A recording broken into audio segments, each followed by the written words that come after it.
क्षेत्रीय लोग और बहुत सारे सैनिक यहाँ पर समर्थन में। रावत फार्म हाउस है और फ्री ऑफ कॉस्ट यहाँ पर सैनिकों के लिए बॉबी कुमार की रैली यहाँ पर आनी है। बड़ों वाला, श्यामपुर, अम्बीवाला, प्रेमनगर के कुछ जो क्षेत्र बच गए थे वहाँ भी कुछ देर में यहाँ भी पहुँचेंगे।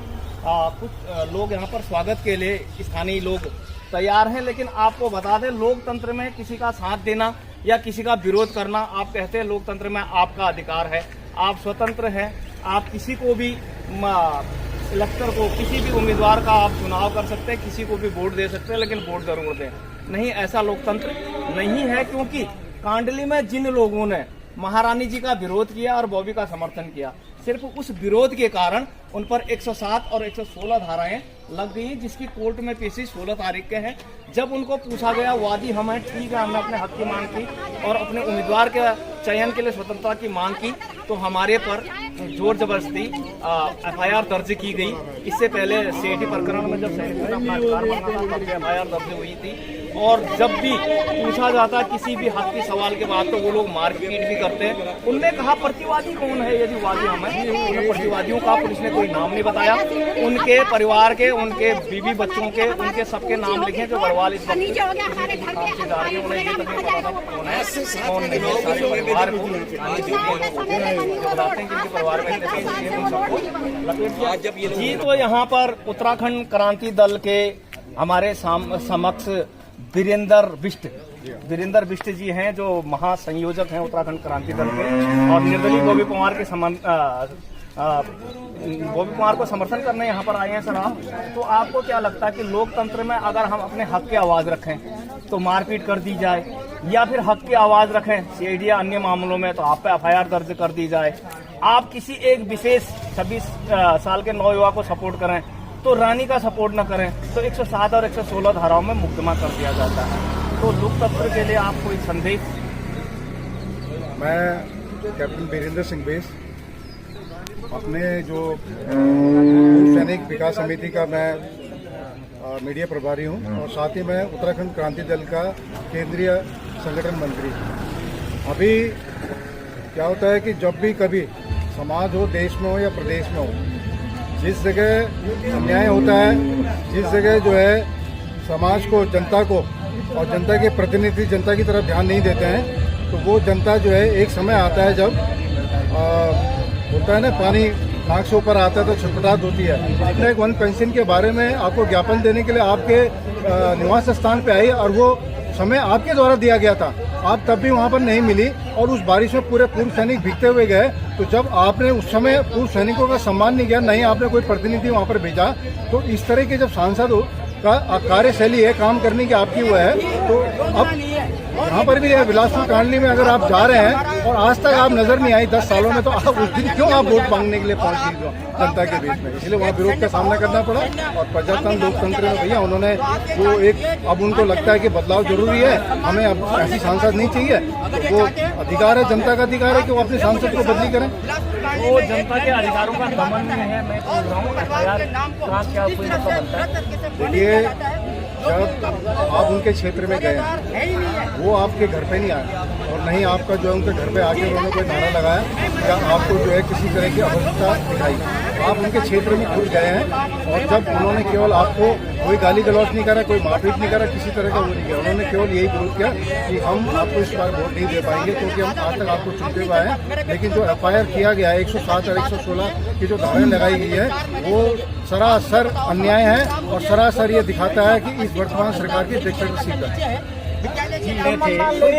जय हिंद बोलता हूँ, बॉबी कुमार हमारा तमन्ना पूरा कर। जी, उसी उम्मीद के कारण जो लोग बॉबी कुमार का समर्थन कर रहे हैं और रानी का विरोध कर रहे हैं, उन पर 107 और 116 के तहत जो मुकदमा हुआ उसके संबंध में देखो, मुकदमा करना ये तो गलत बात है, ये तो सरासर तानाशाही है, ये तो लोकतंत्र की बिल्कुल हत्या करने की वाली बात हो गई। अगर आप लोग कहते हैं कि हम लोग अगर लोकतंत्र है, अगर तो इन नेताओं के लिए कुछ चीजें आए तो लोकतंत्र का हनन हो गया। आम आदमी के लिए लोकतंत्र नहीं है। जब आम आदमी ने अपनी आवाज उठाई तो ये लोकतंत्र ही है, तभी तो हमने अपनी आवाज उठाई थी। आप लोग इसका दमन करेंगे, आप लोग FIR कराएंगे, लोगों को डराएंगे, ये तो तानाशाही है, सीधे सीधे लोगों का हनन है, ये अधिकारों का हनन है, ये मानवता के भी खिलाफ है ये चीज। अगर हम लोग अपने हक की बातें उठा रहे हैं। आप तक जब सब चीजें पहुंची थी पहले, पूरे पूर्व सैनिक जो आपके पास आए थे, वहाँ के लोग आपके पास आए थे, तो आप लोगों उनकी बात माननी थी। आपको पता होना चाहिए, जब आपको अप्रिशिएट करते हैं तो आपको विरोध का भी सामना करना पड़ेगा। इसलिए ये दमनकारी नीति सरकार को छोड़नी चाहिए। जी, सरकार की नीति दमनकारी है, लोकतंत्र की हत्या है। जब आप 288 या 83 सीटों पर ऐसा कर सकते हैं तो जनता का सवाल ये भी रहेगा कि 400 पार पर क्या आप कभी सुनेंगे? शायद नहीं सुनेंगे। ये जनता की आवाज है, तो अभी बॉबी पवार जी यहाँ पर आएंगे। सर, 400 पार का मामला तो मैं ये मानता हूँ कि मैच फिक्स है। अगर आप कहते हो कि इस बार 400 पार, आपको कैसे पता 400 पार जाएगा? अगर आप 400 पार का मामला करते हो तो या तो आप ईवीएम फिक्स कर रहे हो, है ना, वरना कोई बोल ही नहीं सकता कि मैं 400 पार ला सकता हूँ। ये तो लोकतंत्र है, किसको कितना वोट मिला, जिसने जितना काम करा उसको उतना वोट मिलेगा, उसको उतना अप्रिशिएट मिलेगा। 400 पार का मामला तो मैच फिक्स है, जो पहले ही डिसाइड कर दिया उन्होंने। ये तो लोकतंत्र की हत्या हो गई ना सीधे सीधे। और जैसा देखने में आ रहा, सिर्फ मोदी जी के नाम पर वोट मांगा जा रहा, कोई भी सांसद अपनी निजी परफॉर्मेंस बता नहीं रहा। तो मैं आपसे ये पूछ रहा हूँ, 543 सीटों पर एक ग्राम प्रधान का चुनाव तो है नहीं कि मतलब वार्ड मेंबर कोई भी बनेगा, प्रधान वही बनेगा, ऐसा नहीं होता है। 543 पर जो मेरा मानना, जो लोकतंत्र का मानना है, एज ए सांसद लड़ते हैं तो जनता को अपना योग्य सांसद लोकसभा भेजना चाहिए, राज्यसभा भेजना चाहिए राज्य के हिसाब से, ताकि पॉलिसियां बन सके। सवाल ये नहीं है कि कौन प्रधानमंत्री बनेगा। सर, मेन चीज तो है, सबसे पहला बात तो मैं ये बोलूंगा कि सबसे पहले तो ऐसा सांसद भेजो जो काम करने वाला हो। हमें पार्टी पॉलिटिक्स से उठकर जो ये नीति निर्माता लोग होते हैं, ये देश का भविष्य, दिशा दशा दोनों डिसाइड यही लोग करते हैं। क्योंकि जितनी भी पॉलिसीज बनती है वो लोकतंत्र के हिसाब से, लोकतंत्र के पवित्र मंदिर बोलते हैं इसको, संसद, वहाँ बनती है। तो जब ये लोग, हम लोग क्या करते हैं कि कोई भी बाहुबली हो गया, कोई भी कुछ जिसने काम नहीं करा, हम लोग एक नाम पे, मोदी नाम पे हम लोग चलेंगे तो ऐसा नहीं हो पाएगा। कितने बार आप मोदी के नाम पे जो है आपको वोट बैंक मिलेगा? आप निजी परफॉर्मेंस, आपने क्या किया जनता के लिए, आपका क्या योगदान है, बात उस पे करो, उस पे डिबेट करो, उस पे वोट मांगो। ये कोई भी नहीं कर रहा है। ये चीज लोकतंत्र में होना चाहिए कि 400 पार जो है ये फिक्स मुझे लगता है। अगर आपको लगता है कि हमारे सांसदों ने काम किया है, हमारे लोगों ने काम किया है, तो आपको वोट भी मिलेगा। तो जी, अपने योग्य सांसद की तलाश में, अपने योग्य सांसद के स्वागत में आप बहुत समय से यहाँ पर हैं। दोपहर का समय हो चुका है, 12 बजे का समय था, लेकिन होता है कि गली गली घूमने में, स्थानों में, स्वागत में समय लग जाता है। और जब भी बॉबी पवार आएंगे यहाँ पर तो आपको फिर से दर्शाया जाएगा।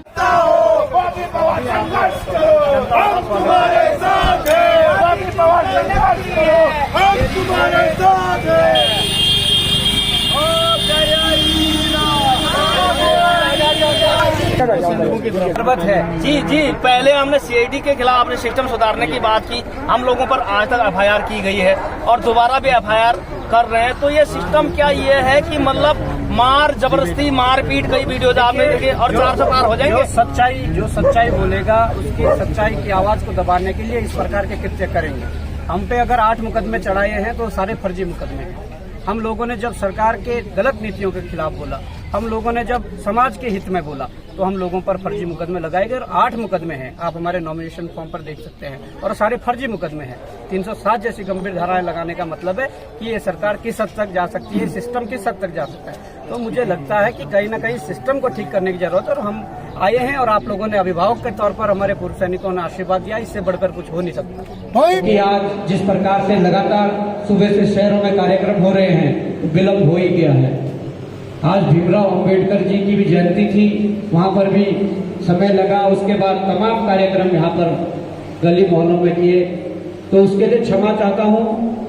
पर आप सभी का धन्यवाद देना चाहता हूँ कि आप सभी ने यहाँ पर जिस प्रकार से अपने इस कॉलोनी में, इस मोहल्ले में जिस प्रकार से प्रचार प्रसार के लिए कमर कसी है, तो मुझे लगता है कि जो ये चुनाव की रेस है, कहीं ना कहीं हम इस तैयारी से जीतने वाले हैं।